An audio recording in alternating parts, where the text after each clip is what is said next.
I was never really a runner. The way I see running is a gift, especially when you have stage 4 cancer. I'm Anne. I'm running the Boston Marathon, presented by Bank of America. I run for Dana-Farber Cancer Institute to give people like me a chance to thrive in life, even with cancer.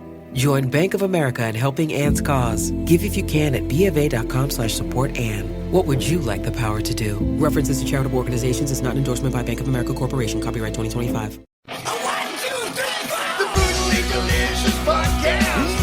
The Brutally Delicious Podcast. The Brutally Delicious Podcast. The Brutally Delicious Podcast. What's up, everybody? This is Dark Macek with Brutally Delicious, coming at you the review of the Storyteller's brand new album, The Final Stand. Okay, so with a band name like The Storyteller, I was immediately interested. I tend to like albums or songs that take you on a journey, and with a name like that, you know this is going to be good, right? And what we've got here is exactly that. It's cool power metal that seems to tell a great story.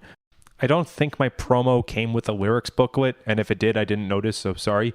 That is kind of my only regret, because I would have loved to have known what story is going on. Until then, I just got to use my imagination. Stylistically, I think I was mostly reminded of Kai Hansen, and I mean him as a songwriter, because there are moments that sound like Halloween, and there are a lot of moments that sound like Gamma Ray. There are, of course, some other bands sprinkled throughout in their sound, but I think that was the big one.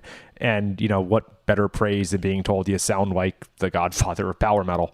So there are a lot of standout tracks, and it's time to talk about them. First of all, this album has a beautiful intro track. Sometimes I make fun of these, but this one was actually incredible. It was simultaneously remorseful and wistful and uplifting. It's one of those 90-second acoustic tracks that comes before the first real song, and a lot of times I think it's unnecessary, but this time it was one of the standouts. The first real track, then, is It's Story Time, and this continues those feelings, though it's considerably more upbeat, but there's still this feeling of, like, looking back, maybe when you're on a ship and sailing away or something.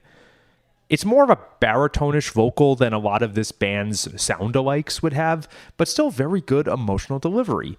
The song is a great power metal chorus. I know I say that all the time, but hey, it's still hitting me and I'm still feeling it. Definitely Halloween influenced. I think this maybe could have been a Celador track.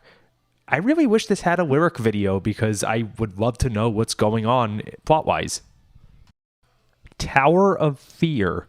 There's some cool Gamma Ray style stuff.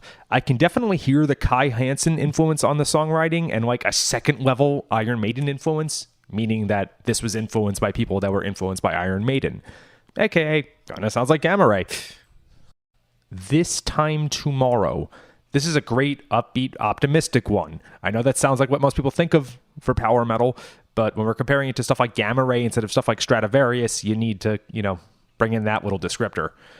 In a way, I was thinking, like, you know how Demons and Wizards is a hybrid of Iced Earth and Blind Guardian? I feel like this is a collaboration of Blind Guardian and Kai Hansen. I know they already did that on like Lost in the Twilight Hall, but it doesn't really sound like that. That's a Blind Guardian track featuring Kai Hansen. This sounds like the two of them wrote a song together. Fields of Blood and Steel. I almost hear, I think, like the newer band Battleborn in this, minus the synths. Specifically in the intro anyway. The rest of the song reminds me of Blind Guardian in the best way possible. Sweet Lullaby. Now here's another really sweet acoustic track. It's a total, like, tavern song, ballad, whatever you'd like to call it, and I'm a huge sucker for those. I could hear it being in one of the taverns in Skyrim or The Witcher. I'd actually never really played that one, but I presume it sounds like that. And, of course, it's in 3/4 time, which really sells the whole medieval feeling. They Will Fear Our Battlecry. This song could have been in Frozen, the Disney movie. At least compositionally, I could have seen them being a bunch of sailors singing this track.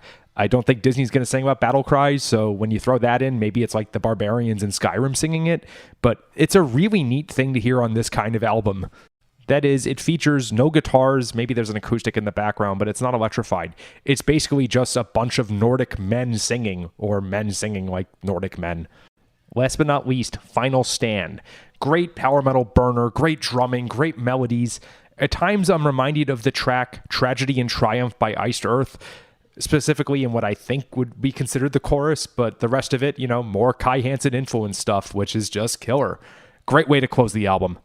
Okay, so when I find a band I like, sometimes what I'll say at this part of the review is I'm going to go back and listen to their older stuff, and that's definitely true. But I think my to-do list for this band is listening to this again with lyrics in front of me because I really got to know what's going on. I saw Ensiferum and Korpiklani last night, and the Nordic melodies on this album were a great follow-up to that show. But still, it's always great to get some more awesome, straightforward power metal. I do like the direction that bands like Battle Beast and Beast in Black have moved the genre, but sometimes it's great to get back to the roots, kind of like Guns N' Roses in the 80s among all of the, glam bands. Still, though, killer effort, possible album of the year. Thanks, dudes. Rock on. Hey, what's up, you guys? This is Reed Mathis. I made a podcast called The Gifts of Improvising. That's coming out on Osiris. We talk to all your favorite improvisers. Natalie Cressman, Marco Benevento, Tom Hamilton, Aaron Magner, Holly Bowling, Bill Kreutzmann, and Jay Lane. So what, you're doing a podcast? Yeah, doing a podcast. So don't fear if you hear a foreign sound to your ear. We need the gifts of improvising. Improvising.